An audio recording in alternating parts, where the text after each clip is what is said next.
pressure plate. Yeah, gotta clean it.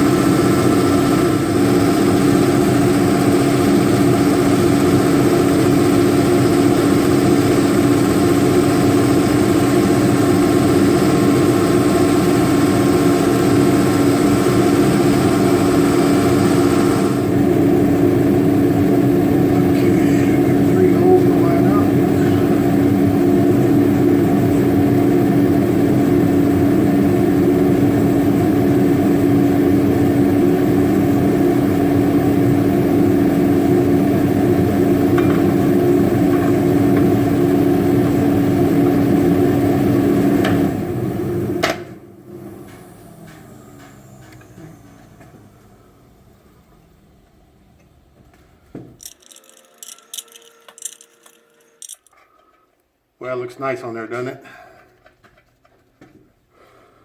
That looks real nice. Too bad you're not going to see it.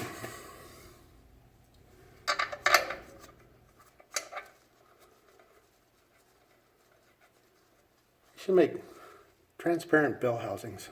I might have to invent that.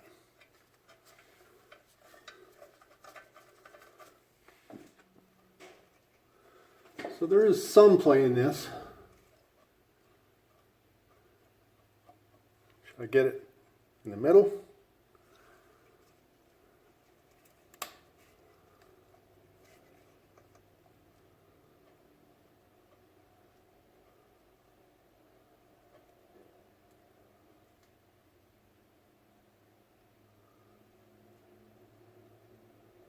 I think it's about there.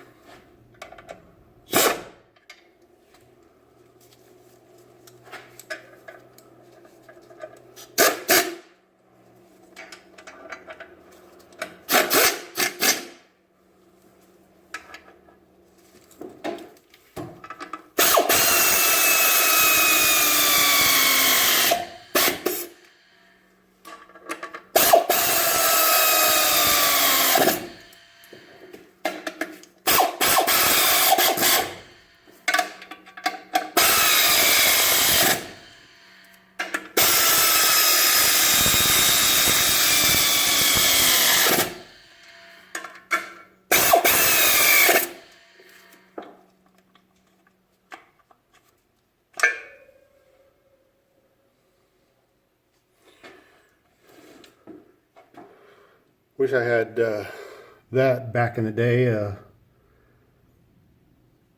1980, 82, something like that, of pulling out the old Borg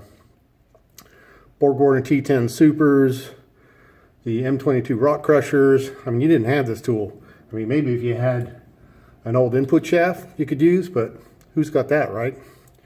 You're doing it your old home garage, all you got's a transmission. And you certainly don't have one of these two-post lifts. So you're sitting there rolling around on your back, jostling the transmission around, realizing that you didn't get the disc centered, and you're never going to get the transmission in anyway. So you take it all down, you kind of eyeball it, hope for the best, try again, and after about 9 hours, you finally get it in. Wish they had this back then. All right, gonna torque it down next, and we'll see when I start bringing the transmission up. Let's see how easy that is. So I want to give you guys an up-close shot of the FatBot adapter plate for the AR5. So this is what she looks like.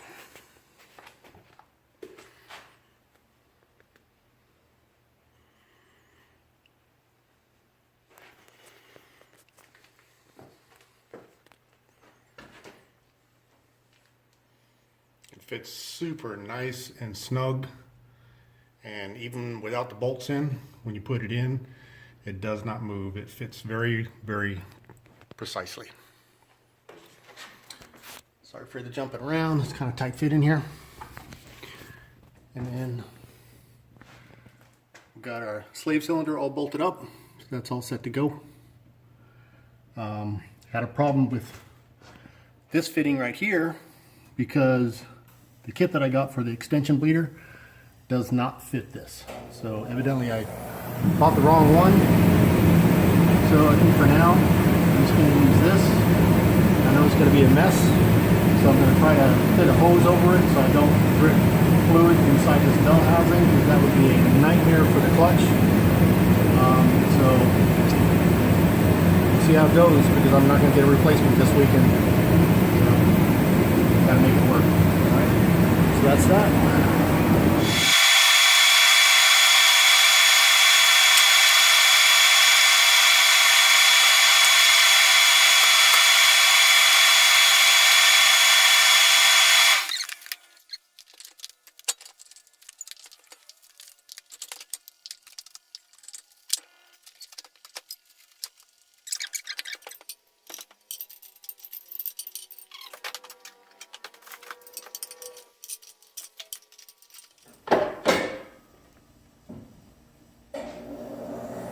Do not tell me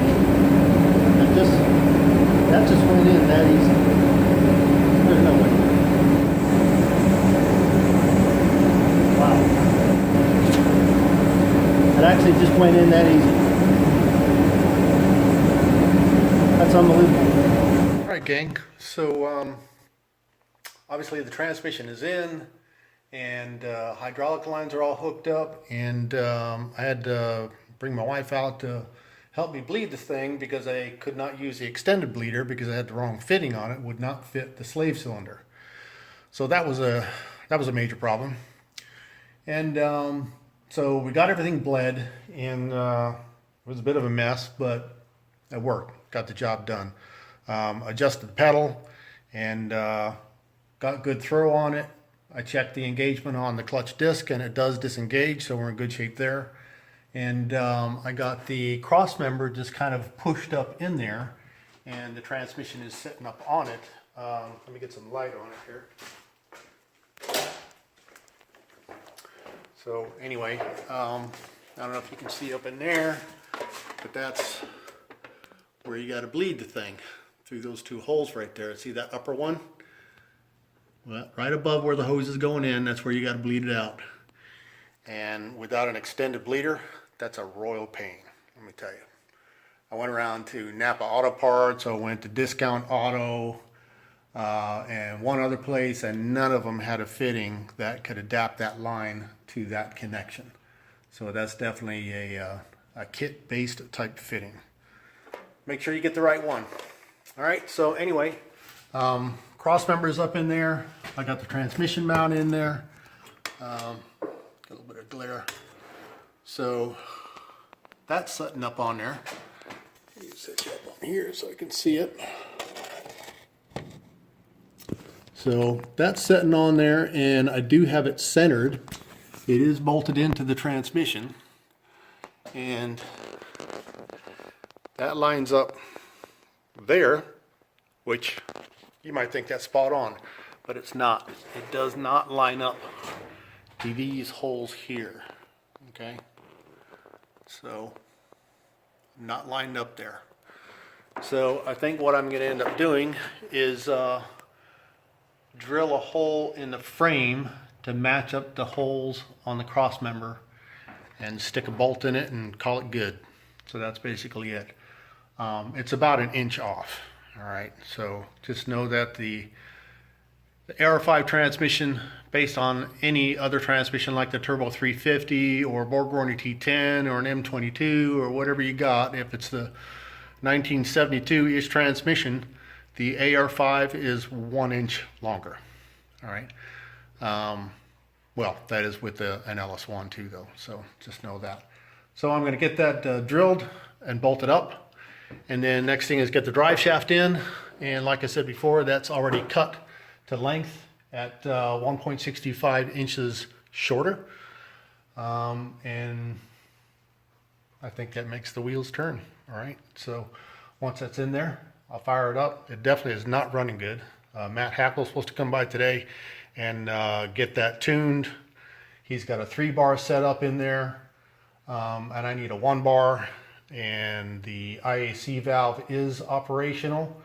I've got a air straightener screen ordered for the air intake to help with the MAF sensor, the mass airflow, to stop that thing from just, you know, jumping up and down all over the place. So that's been part of the problem. So I need the air temp sensor going on with that MAF sensor, and it'll run a lot smoother. So.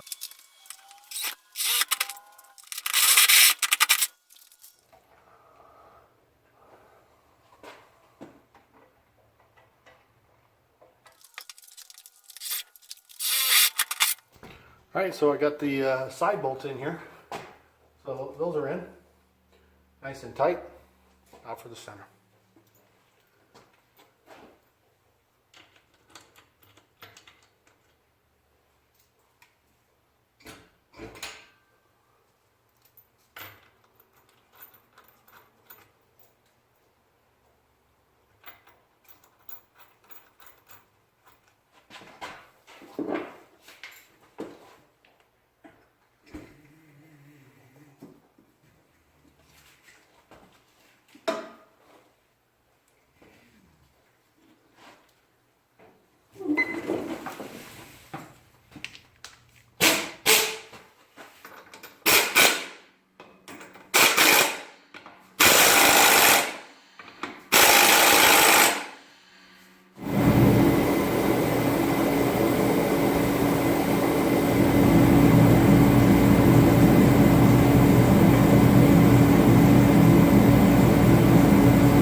So I'm going to fill it with oil, transmission and differential, get that done, and I'm going to fire it up, take it off the lift, keep it in the garage. Still a lot of snow, a lot of ice outside, so this car's not going anywhere. And just kind of check it back and forth. So we're all set here, guys. Everything's in. Drag shaft is in, exhaust all bolted up, cross members all bolted up. Looks like I got the right distance on the yoke. There's some play there, pretty much right where it used to be. And everything's looking real good. I even ended up with more space under the oil pan once I got the, you know, under the cross member right there, because that was pretty cramped. And I got about 1/8 of an inch now that the transmission's at the right height. So everything looks here pretty good, so I'm going to set it down and start it up.